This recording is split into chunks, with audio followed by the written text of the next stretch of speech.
वालेकुम। आज आपको ट्रांसक्रिप्शन और ट्रांसलेशन समझाएंगे। तो ट्रांसक्रिप्शन जो है और ट्रांसलेशन ये दोनों एक प्रोसेस है, उसके जो है ना फेज़ हैं, जिसे हम जीन एक्सप्रेशन कहते हैं। जीन एक्सप्रेशन में क्या होता है कि जेनेटिक इन्फॉर्मेशन जो होती है वो फ़्लो करती है। जेनेटिक इन्फॉर्मेशन फ़्लो करती है डीएनए से आरएनए में, आरएनए के बाद वो जाती है फाइनली प्रोटीन्स में। इसको हम कहते हैं जीन एक्सप्रेशन। जीन एक्सप्रेशन को हम सेंट्रल डोग्मा भी कहते हैं और इसके दो प्रोसेस हैं, फेज़, यानी कि ये दो हिस्सों पे मुश्तमिल होती है। एक को हम कहते हैं ट्रांसक्रिप्शन, दूसरे को हम कहते हैं ट्रांसलेशन। ट्रांसक्रिप्शन में क्या होता है कि डीएनए से आरएनए का बनना होता है। जो डीएनए होता है वो आरएनए के मॉलिक्यूल बनाता है और जेनेटिक इन्फॉर्मेशन डीएनए से मूव करती है आरएनए में, और इस प्रोसेस को ट्रांसक्रिप्शन कहा जाता है।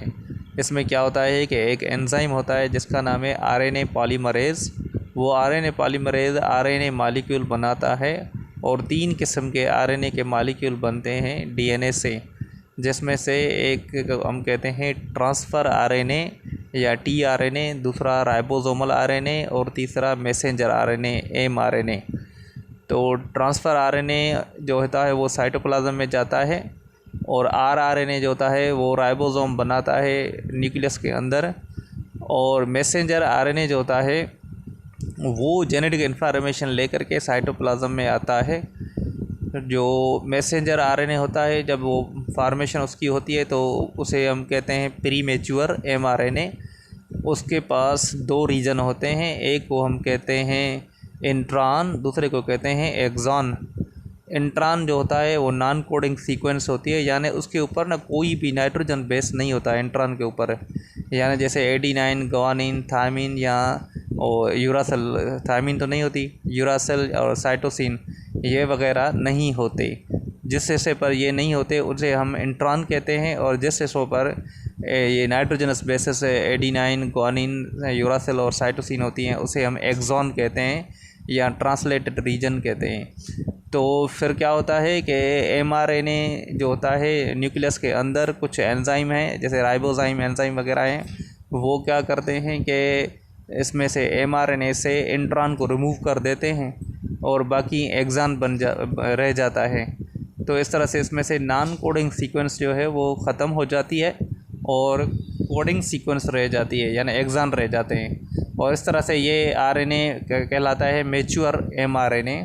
और ये मैच्योर एमआरएनए जो होता है वो बाहर न्यूक्लियस को लीव करके साइटोप्लाज्म में आता है, साइटोप्लाज्म से यानी कि गुज़रता है, और इस तरह से ट्रांसक्रिप्शन का अमल पूरा हो जाता है। यानी ट्रांसक्रिप्शन में सिर्फ आरएनए के मॉलिक्यूल बनते हैं, या हम ये भी कहते हैं कि जेनेटिक इन्फॉर्मेशन डीएनए से फ़्लो करती है एमआरएनए में।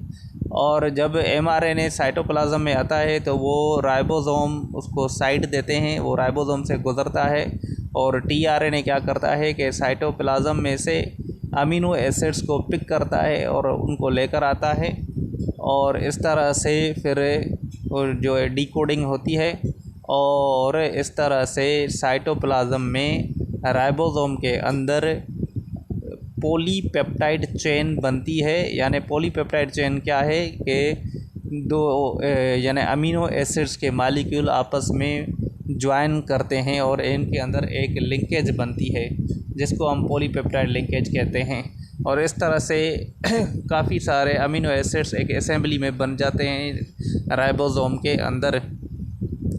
और इस तरह से जो पॉलीपेप्टाइड चेन बनती है उसको हम ट्रांसलेशन कहते हैं।